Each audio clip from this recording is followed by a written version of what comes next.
Hello Internet, Seth Skorikowski, and welcome back to our epic review slash show review slash game diary for the Traveller campaign Secrets of the Ancients. In today's thrilling episode, we'll be covering Chapter 7, The Death of Grandfather. This chapter is pretty short, it's just 20 pages long, and offers a really cool change of pace. I mentioned before how each chapter presents not just new challenges and backdrops, but different themes, giving each chapter a distinct flavor. Well, Chapter 7 emulates old-timey disaster films and alien invasion movies from the 1950s, such as The Day the Earth Stood Still, and most of all, War of the Worlds. In fact, you might want to re-watch War of the Worlds before you run this one. The chapter offers a lot of options and can go a lot of different directions, at least for the first half of the adventure. But at the same time, because it is presenting just so much, it doesn't flesh out all the various parts and factions that well, and there are a few areas that I feel could have been filled out just a little bit more in detail. The whole chapter took us about 16 or so hours to complete, but that's because my players made some interesting choices, and I also added a character hurdle that took a little bit more time than any of us had anticipated us taking it.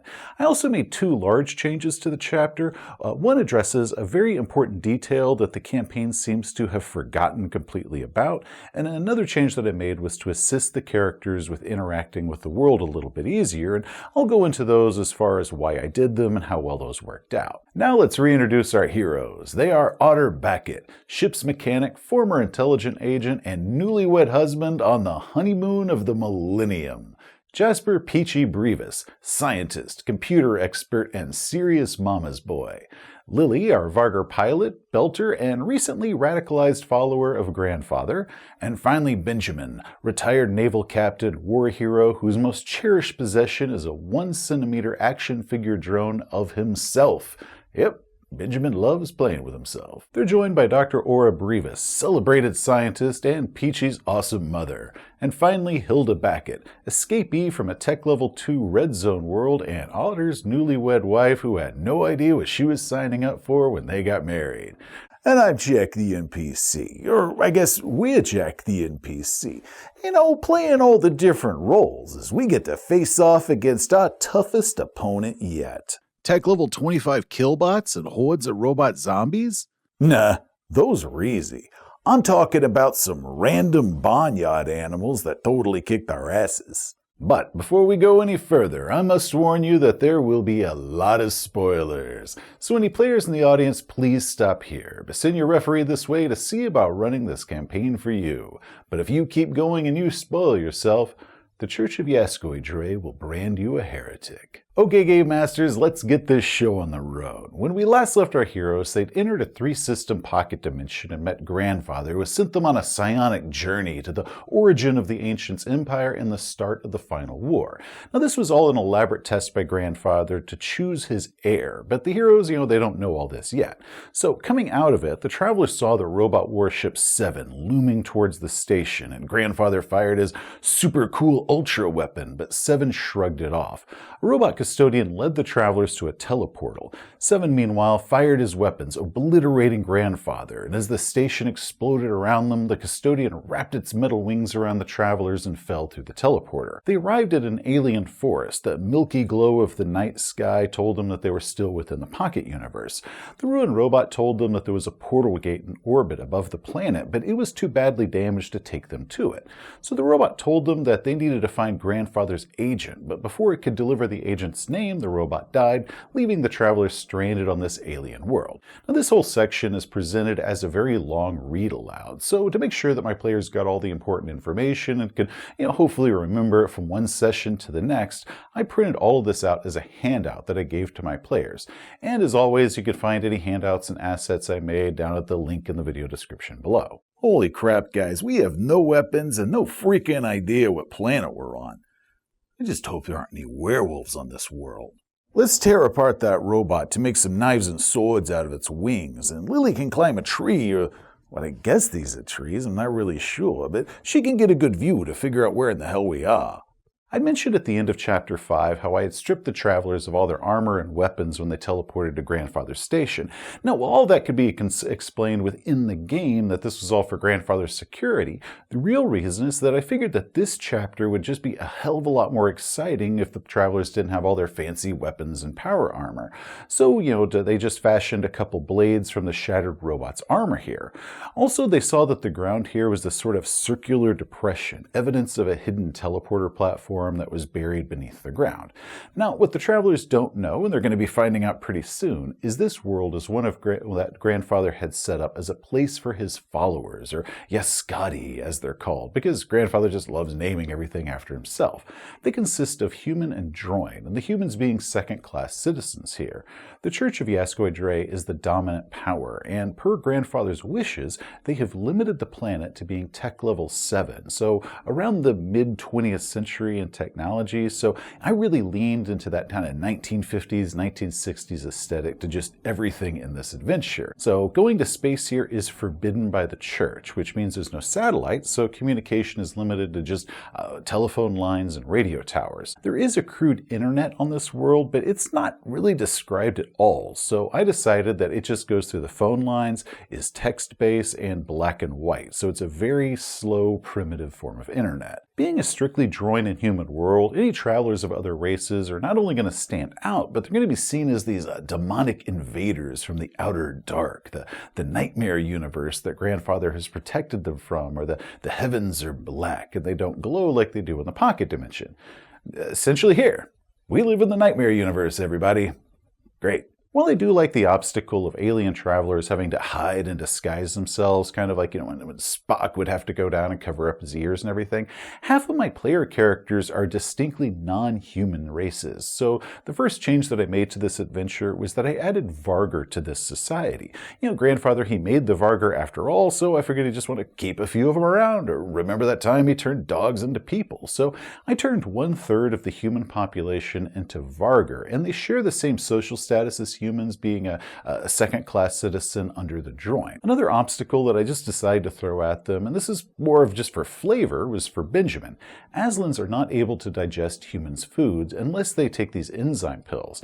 Now, because it had been several weeks since the travelers had last resupplied, I had Benjamin's player roll to see how many days worth of pills that he had left, and it was like 1-2 days worth of pills left, so he needed to get to a laboratory to make some more of these enzyme pills, or he was going to start starving soon. Actually, Aslan, who were raised in the Imperium, no longer have to do that, because our bodies have been adapted to your crappy food. But, that sounds like a great obstacle to do, so let's do it. Guys, I'm going to be getting real hungry real soon. Now, after a few minutes, the travelers spotted some lights moving through the woods coming towards them, and a nearby family of farmers had seen the flash of the teleporter and some of that explosion that had come through the gate before it had closed, and they were just coming off to investigate to see what that was. Now, the idea here is that the travelers, if they can befriend these farmers, they can learn a lot about this world. The son, Thut, has become a conspiracy theorist on the internet, as that happens, and he can give information about the pro-human activists, including information about Professor Ankor of Ushen. Now, the daughter, meanwhile, Aura, she is a fervent believer in the Church of Grandfather and is convinced that any aliens are going to definitely be demons. So the travelers tried talking to them. Benjamin even sat down by a tree with his hands out invisible in the least threatening way that he could think of. However, the players' dice were not on their sides that day, and Aura ended up taking a shot at Benjamin. So then there was this wrestling over a shotgun, and it looked like everything was about to devolve into just going to hell in a full-on shootout, but Peachy diffused the situation. Look, we don't want no trouble here, so if you could just point us to wherever the nearest road is, we will be on our way and out of your hair. Not the best outcome, but certainly beats getting shot. Now, eventually the travelers made it to a highway, and climbing a telephone pole, Peachy managed to access this primitive internet, now giving them a little bit of information about the world and some of the stuff going on here. However, in the distance, they could see the spotlights off some heliflyers as government agents known as the Guardians had come to inspect the site, recovered the remains of the robot that was there, and began searching for these aliens that some of local farmers had reported. Now, they located another farm, and they went to ask asked for help. Benjamin, not wanting to frighten the farmers this time, jumped a fence and made his way across the field to check out a barn as the rest of the player characters were walking up a gravel drive. Now, as the traveler stepped over a cattle guard, I decided it'd be fun to have this farmer have 2 farm dogs, which came charging up and barking and snarling at the travelers. Meanwhile, Benjamin startled a bull, but some sort of alien bull, and because I had an old AD&D Catopleus miniature I grabbed off the wall behind me, it meant that it had this long serpentine neck. I mean, it looked like some sort of monster, but it was just a bull. So now Benjamin is getting chased through a field by a bull, eventually hiding in a barn, as the rest of the PCs are fighting these 2 farm dogs, and it ended up being the longest, most ridiculous fight, because the travelers very nearly got their asses handed to them by a pair of dogs. Because, you see, nobody actually wanted to kill these dogs, so they were just trying to subdue them. Now, for Lily, that wasn't a problem at all. She'd been consistently training her melee skills and could perform all sorts of combat maneuvers like grapples and throws. Otter and Peachy, meanwhile, didn't have much, if any at all, fighting skills, because I know for a fact that Otter has absolutely nothing in melee fighting, so he was trying those maneuvers too, but because he was so unskilled as to not even have a 0, meant that not only was he failing these rolls, but because they were attempting opposed maneuvers, they were handing these wins over to these dogs and just getting their asses handed to them. I bet you regret not joining me for fighting and wrestling practice now. Nope. I've learned nothing from this, and that's a promise. Now, eventually, they incapacitated these dogs, and Benjamin fled the barn and face-planted trying to hop a fence because, well, Benjamin has a huge strength. He has like a dex of 4, so he's like all muscle and no grace. Now, this is when the farmer with a shotgun emerged to see what all this noise was about. Now, Peachy, who had activated his encounter suit because the travelers still had those, he tried talking this farmer down, but because he looked like some sort of crazy metallic and faceless monster, the farmer screamed and ran back to his house, told, get your shotgun, Martha. So Peachy, decided just to rip out their phone line so the terrified farmer couldn't call the cops, and together the travelers hotwired and stole the farmer's car. Also, all the cars in this world I decided looked like 1950s concept cars because, why not? So armed with a stolen ride and a map that they had found in the glove box, the travelers headed to the city of Ushen, which is about 6 hours away. Now, deciding that they should, find some local clothes to help them blend in a little bit better, they stopped at a teeny one-horse town that was more of a glorified intersection with a couple shops along it. Now, being the early hours in the morning, none of those shops are open yet, so Lily disabled a crude alarm system on the general store, and they helped themselves to some local clothing. Otter, meanwhile, decided that he wanted to get something a little bit fancier for his wife, so he tried breaking into a nearby thrift store, but he completely bombed his roll and set off the building's alarm. Now, this was a mechanical bell alarm, but it wasn't anything that was hooked up to the phone lines or anything like that. But Otter panicked, so he and Hilda hopped in the group's stolen car and just peeled out of there. Did that idiot just abandon us? Do you think he's coming back? Now, Otter's idea, which he explained to us later on, was he wanted to lead the cops away, which the cops weren't even coming yet because the alarm was a mechanical one. It required somebody to call it in or mostly just, chase people away. But a police car did see him just speeding down the highway and decided to give chase. So we're all hoping for a fun and exciting chase scene. However, Otter rolled terribly and then I rolled just abnormally well, so the cop quickly overtook him. Now, pulling over, Otter stepped out of his vehicle. There was a droid officer and a human deputy.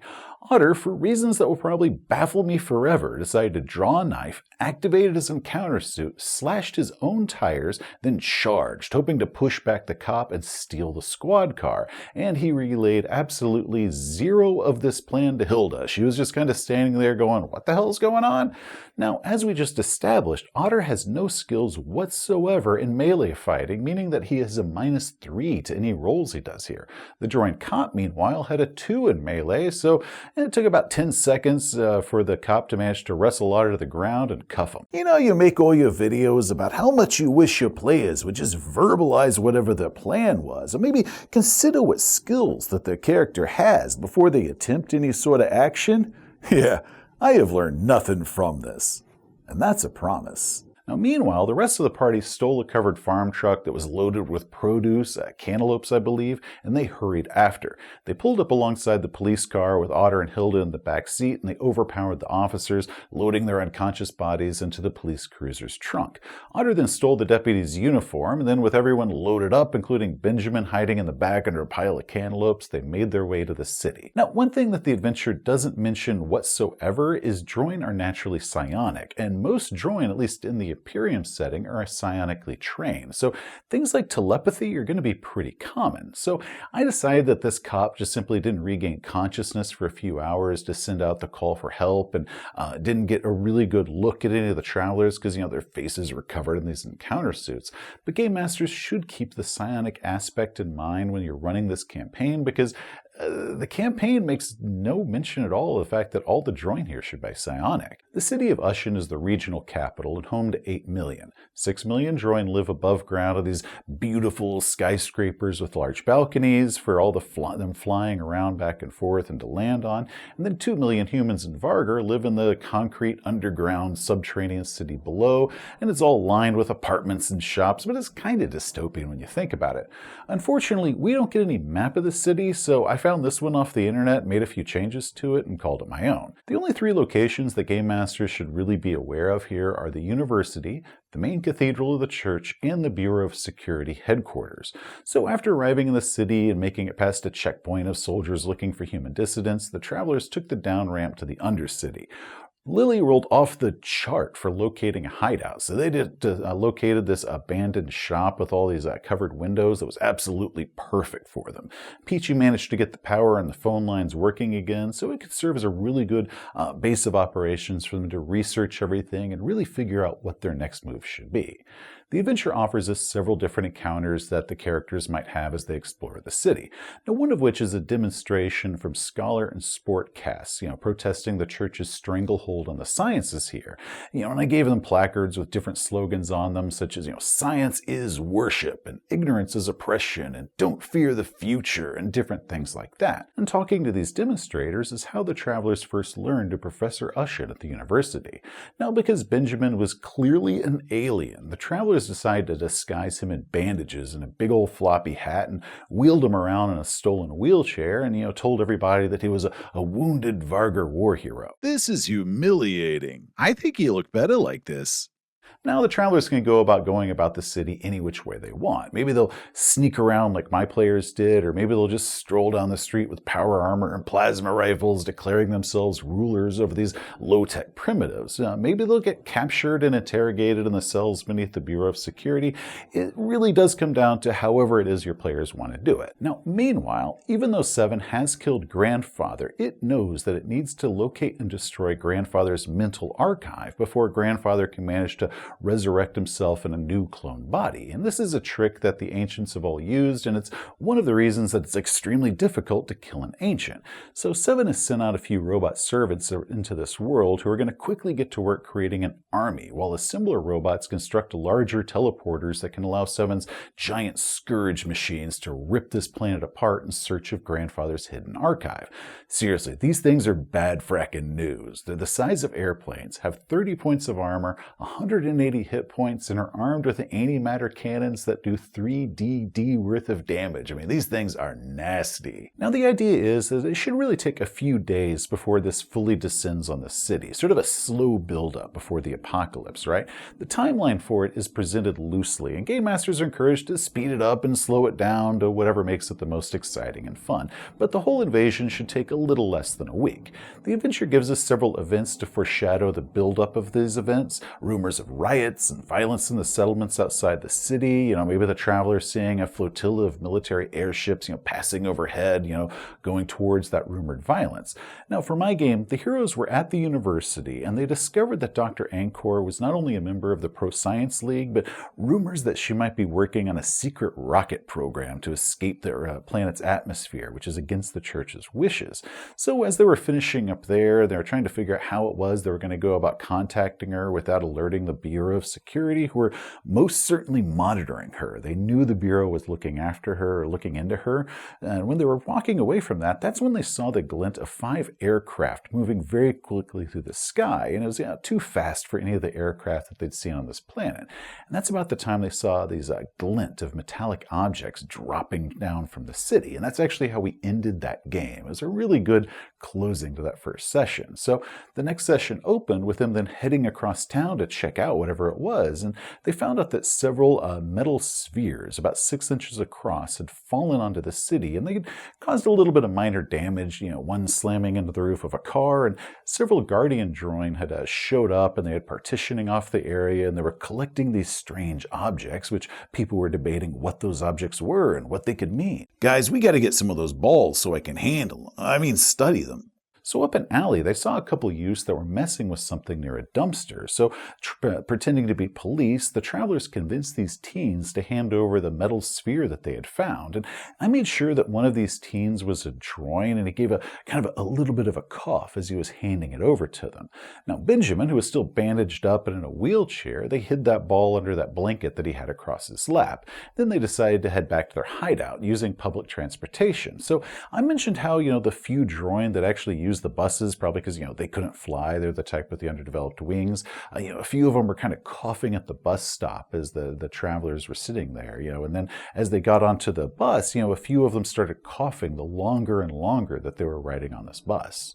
Huh. There must be some sort of cold or something going around here. Yeah, it's kind of weird. They weren't acting sick when we got aboard, but they're all acting sick now. Do you think it's the orb? Should I have this thing sit next to my nods? Yeah, they totally fast-tracked this plague across the city, just carrying this ball around with them. So once they got back to the hideout, Peachy and Dr. Brevis discovered that this metal sphere was hollow and perforated with hundreds of microscopic holes, and trace chemicals showed that some sort of aerosol had deployed from it as it had fallen onto the city. Now, the next day, the city was in quarantine. Sickness was going through the droid population. The humans in the Vargar that were down in the Undercity, they were fine, but the pharmacies and stores were overrun with people that were just going there to buy out just about everything that they thought might help them against some sort of viral outbreak. Meanwhile, Benjamin needed to get some more pills because he was getting a little bit hungry. So they had the instructions in their computers on how to make these enzymes, but they needed all the equipment and everything to do it. But with the quarantine of the city above and the pharmacies down below all overrun, they spent a little bit of time figuring out where it was they could get the necessary supplies. And once they found out, they then proceeded to perform the clumsiest heist of a storage lot ever performed. We don't have time to go into it, but all I can say is that between some terrible dice rolls and some really baffling player decisions, mostly by Benjamin's player here, they managed to finally get the chemicals and get all the equipment and totally destroyed their stolen truck in the process, but they pulled it off. Hey, we got the goods and we made it home. Mission successful, everything else is meaningless details. We ain't got to talk about those ever again. Ever. Now, thankfully, this whole side adventure allowed enough time for Seven's Plague to spread and things to really start breaking down. So it allowed me enough time for all of this to kind of build up and to show the build up. So that evening, they returned to the university and they made it up to the 12th floor where Dr. Ankor currently was. And they spent forever debating how it was they were going to, maybe explain to her in a way that wouldn't cause any sort of panic, how they were advanced aliens from another dimension who needed to escape this planet without just coming out and saying what was going on and who they were. But Otter ended up opening the conversation up by activating the holographic projector in his watch to show the planet, and Dr. Ankor figured out pretty quickly that they were advanced aliens. Lady, stop screaming. I haven't even started my PowerPoint yet. Yeah, I think she's figured out that we're not from around here. The professor told him how she had been working on a rocket at a hidden facility, and she was only at the university that evening to gather the last of her things. She said that her and a team of the other scientists would be evacuating the city in the early morning, and she told the player characters where they should all meet up in order to join her and head out there. Now, what's going on is to speed up the hunt for Grandfather's mental archive, Seven has deployed a highly contagious cyber-organic virus against the droid. This thing hijacks their bodies, boosts their hormones and adrenaline levels, cells to like those of the soldier cast, strips out all unnecessary parts, like the conscious parts of the brain. And then with the iron it harvests from their cells, grows these hair-fine radio antennae and transmitters inside their brains. Essentially, it kills the host and turns them into mutant zombies that communicate wirelessly with each other, essentially turning whole packs into these networks that can see what each other see and operate with a hive mind. So they attack anyone that is not infected, killing them or infecting them, and they all begin the search for Grandfather's archives as well as the Travelers, because Seven knows what the Travelers look like, so all of these zombies are now looking for the Travelers as well, thinking that they might know where the archive is. And being the fact that there are 6 million droid in this city alone, that is a whole hell of a lot of zombies that they have to fight, many of which can fly, so they are flying robotic zombies, which is extra definitely scary. So by the morning, the robot zombie apocalypse had fully come down onto the city, with assassin drones armed with disintegrators just buzzing around above and shooting at whatever shot at them. The Travelers, they ended up moving past the barricaded entrance to the Undercity because all the residents there had barricaded it off from all the people on the outside, and the Travelers ended up looting some fallen weapons from some dead soldiers that had died with some sort of last stand, and they made their way to the rendezvous. Unfortunately, Professor Ankor and her people were no longer there, and it was apparent that panicked people had overrun and hijacked their vehicles that were all loaded with the scientific equipment, then thrown that equipment out onto the ground to make room for more people. A scene I completely stole straight out of War of the Worlds, so it ended up playing out just like that. Now, the Travelers failed to find out where Professor Ankor and a few of the other scientists were hiding with her, so I can only assume that they were killed and assimilated while just waiting and hoping the Travelers would make the roll to find them. Guys, I spent like 10 whole seconds looking for them, and they are nowhere to be found. How are we supposed to find that secret rocket base now? Back at her office, I saw this map. It had a bunch of markings on it. So maybe if we back there and got a good look at it, we could figure out where that base is hidden. So, stealing a car, they hurried back to the university. Instead of climbing up the 12 floors of zombie-infested building, Benjamin came up with a really clever idea here. See, he had a small surveillance drone, so he could fly that up to the balcony outside of Professor Ankor's office, and then with his Nano Hero drone just riding on the back of it, then the Nano Hero drone would jump off, get inside the office, through the sliding glass door, and get a good look at the wall map before coming back out and flying back down to them. And Benjamin pulled this off very well, though the flyer drone ended up getting shot and destroyed by a flying killbot after it had dropped off the little micro hero drone. Now, inside, the Nano Hero drone found and located the map, and they knew where they needed to go. Meanwhile, Otter was racing through the streets in a 1950s sedan, dodging disintegrator blasts from a pursuing assassin bot as everyone else was shooting out the window at it. The whole scene was just terribly exciting. It was actually one of my favorite moments in the entire game was the car chase as this robot is chasing their car.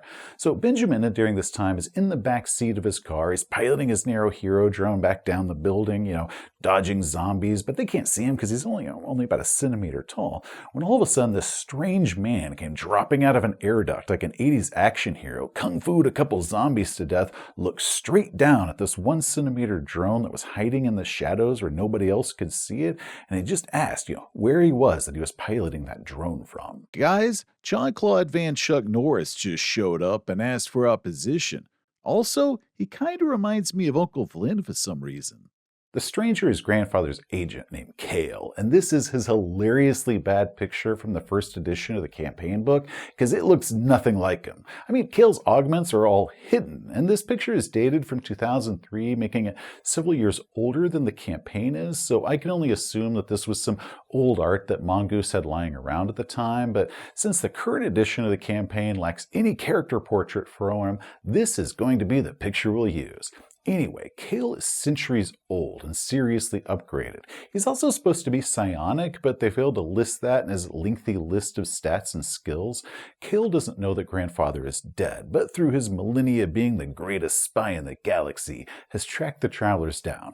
Seriously, play this dude ultra over the top, I ain't got time to bleed 80s movie badass like Brock Sampson up to 11. The book mentions that he's old enough to have known the precursors that the Travelers travelers played in Chapter 6, and I suggest that game masters might have the players roll to see if they remember him as Grandfather's agent from 300,000 years ago. Maybe even when you're running Chapter 6, find a way to introduce Caol during that memory journey. Maybe as a messenger at some point, like maybe one of the people that brought them before Grandfather at the very end for that final conversation. You could mention that was Caol during that time, and then they can meet him during this chapter, and it's like they met this person that's an old friend, but they've actually never met this person before. So that'd be kind of fun, but also assure the travelers that this guy is trustworthy and works for Grandfather.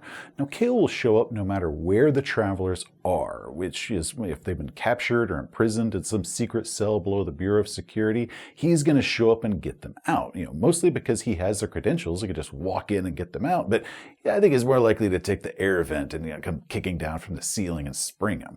Now, this is the big reason why game masters shouldn't worry or hold back about capturing the travelers during any of this stuff, because ultimately Caol is going to find them and get them on the right path. So after picking up Benjamin's nano hero drone and parkouring down a 12-story building, casually blowing up the assassin bot that was chasing their car, Caol asked the travelers just what in the hell is going on. Now, upon hearing of Grandfather's death and Seven being behind the attack, Caol instantly understands what Grandfather's plan is and that he needs to get the travelers off this planet immediately. Now, if they haven't found out where Professor Ankor's hidden base is, Caol can tell them that because he is perfectly aware of where it is. He can also tell them of a hidden cache of high-tech weapons that he has, kind of a short 50-kilometer detour outside the city. Now, one thing that I changed here is in Chapter 5, the campaign says that the travelers can get back to the First World where they can recover the Star Hunter. However, nowhere in this chapter is that option even offered. The adventure has the travelers get on an old-fashioned rocket ship and they go back to their own universe through a portal above this planet. Meanwhile, the Star Hunter is 3 light years away, and there's no chance that they could possibly get to it, let alone land on that planet in this old rocket ship. So I had Caol ask the travelers about their ship that they had arrived on. So once the travelers told him about the starport and that planet, Caol offered them an alternative destination. So instead of going west 10 hours to reach the base, they could go northeast for 12 hours, where there was a teleporter network hub that could then take them back to the planet where the Star Hunter was. Oh, hell yeah. Let's go that way so we can get our freaking ship back and get Amelia back. Once passing all the information along to the players and giving us some help as to how to escape the city, Caol dies. As an assassin drone is closing in, he says that it'll cover their escape, and then he handed his fusion gun over to Otter, drew his own spare weapon, and charged the drones. And the last anyone ever sees him as he's battling it out, his buildings are exploding all around him, and, pure 1980s action movie glory. You see that, guys? He gave me the sweet fusion gun because he knows that I am the main character and the badass. Actually, he gave it to Otter because Otter is disposable. At the end of Chapter 6, I had determined that Grandfather's inheritor, who is going to be given Grandfather's consciousness and been hidden deep inside of him, it was either going to be Lily or Benjamin. Now, I hadn't decided which one of those two it would be yet because, there's still a good chance that one of them might get killed in this chapter, and Caol can detect who the inheritor is, so he wouldn't give the fusion gun to them. Instead, he would offer it to someone who could be risked because Grandfather was too valuable, so Otter was the lucky recipient because he was disposable. The safest route out of the city is through the underground tunnels, and Caol tells him that much. However, the Undercity is in complete chaos at the moment, requiring a difficult navigation roll to make it through. A failure results in several possible obstacles getting in their way that they have to fight through before getting a second roll.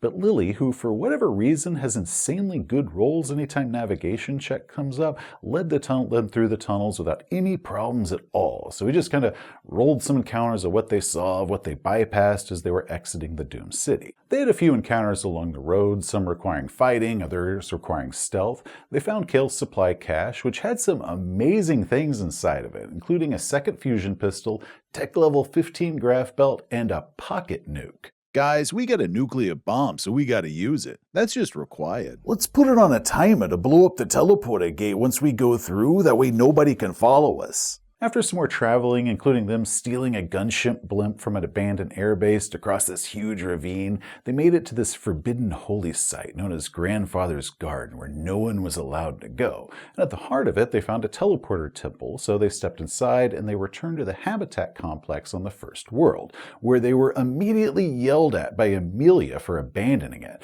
From the astromech's perspective, they'd all stepped into the teleporters and then everyone's power armor and weapons just fell to the ground empty, and Amelia had just been sitting there the whole time wondering what was going on. Now outside, Seven's forces were tearing apart the cloning facility at Habitat B.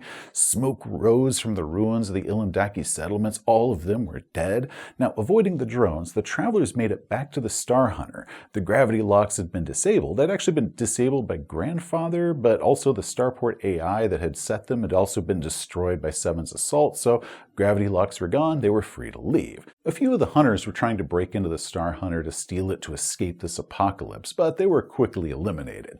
The skirmish, though, did call the attention of an assassin drone. The travelers weren't able to get their ship's turret online before this drone arrived, so Benjamin stepped out with Uncle Vlin's old FGHP and took it out, excited to finally have a chance to use this freaking thing.